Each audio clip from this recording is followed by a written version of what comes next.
సొంత ఇంటికే కన్నం వేసినట్లు ఓ అధికారి తాను విధులు నిర్వహిస్తున్న గుడిలోనే దొంగతనానికి ఒడిగట్టాడు.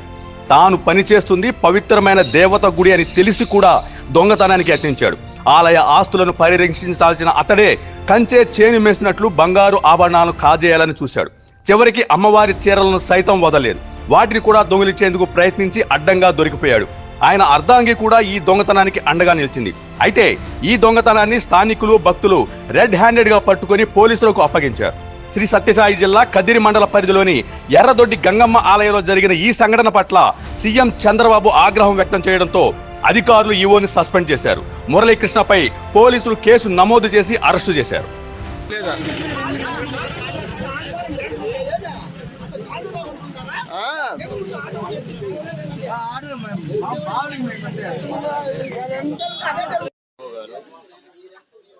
గారు ఆలయం దగ్గరికి వెళ్ళి వాళ్ళ భార్యతో అమ్మవారి వెండి ఆభరణాలు, విలువైనటువంటి చీరలు ఎవరికి అధికారులకు కానీ ఎవరికి సమాచారం ఇవ్వకుండా, స్థానిక వాసులకు కూడా సమాచారం ఇవ్వకుండా తన భార్యతో వెండి ఆభరణాలు, చీరలు ఆటోలో వేసుకొని దారిలో వస్తుండగా మేము ఆలయ దర్శనం కోసం వెళ్తుంటే అక్కడ ఆపి ఏం తీసుకెళ్తున్నారు అని అడగగానే ఎవరికి సమాచారం లేకుండా తీసుకొని పోతున్నాము, మేము ఇంటికి తీసుకుపోతున్నాము అని సమాచారం ఇస్తున్నారు. అంటే అమ్మవారి ఆభరణాలు ఇలా ఎన్ని పోయాయి.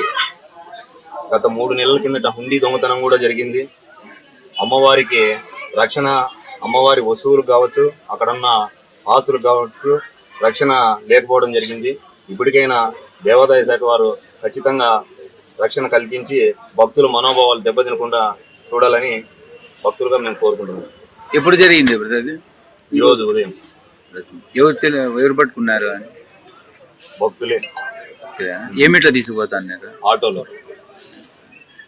మీ పేరు? మా పేరు హరికృష్ణ.